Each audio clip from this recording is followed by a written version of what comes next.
Champions লিগে পিএসজির ইতিহাস প্রথমবারের মতো ইউরোপা শ্রেষ্ঠত্বের মুকুট জিতল লা প্যারিসিয়ানরা। 15 বছরের আক্ষেপ ঘুচাতে পারল না ইন্টার মিলান। মিউনিখের ফাইনালে ইন্টারকে 5-0 গোলে উড়িয়ে দিয়েছে ফরাসি চ্যাম্পিয়নরা। আলিয়ান্স অ্যারেনায় দুর্দান্ত ফর্মে থাকা পিএসজির পক্ষই নিয়েছিল সবাই। তবে ইন্টারও যে কোনো সময়ে খেলার মোড় নিজেদের পক্ষে নিয়ে যেতে পারে এ বিশ্বাসও ছিল অনেকের। অনেক উত্তেজনা নিয়ে শুরু হলো খেলা। প্রথম থেকেই আক্রমণের ঢেউ বইয়ে দিল লা প্যারিসিয়ানরা। নিজেদের রক্ষণ খুব বেশিক্ষণ আগলে রাখতে পারেনি ইন্টার মিলান। 12 মিনিটে আশরাফ হাকিমির গোলে এগিয়ে যায় পিএসজি।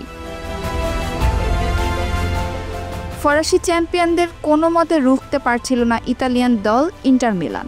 ম্যাচের 20 মিনিটে আবারও এগিয়ে যায় পিএসজি। 19 বছর 362 দিন বয়সে তৃতীয় টিনেজার হিসেবে চ্যাম্পিয়ন্স লিগ ফাইনালে গোল করেন দুয়ে। বিরতির পরও একই রকম দাপুটে শুরু করে পিএসজি। এই অর্ধের প্রথম 7 মিনিটে আরও 3টি শট নেয় তারা। সেমিফাইনালে 2 লেগে বার্সেলোনার বিপক্ষে 2 মহাকাব্যিক লড়াইয়ের জন্ম দেওয়া ইন্টার মিলান এবার আর পারল না তেমন কিছু করতে।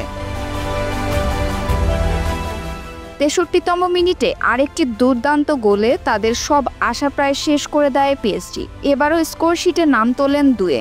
এরপরও বাকি যা একটু অনিশ্চয়তা ছিল বলা যায় তা শেষ হয়ে যায় 10 মিনিট পর। কাভারেজকেলিয়ার গোলে স্কোর লাইন 4-0 করে পিএসজি। 85 মিনিটে পায় আরও এক গোল। সাফল্যে ভরা মৌসুমে ফরাসি সুপার কাপ, ফরাসি কাপ, লিগ আয়ের পর তারা উঁচিয়ে ধরল স্বপ্নের চ্যাম্পিয়ন লিগ ট্রফি। সেই সাথে প্রথমবার ট্রেবল জয়ের স্বপ্ন পূরণ করল পিএসজি।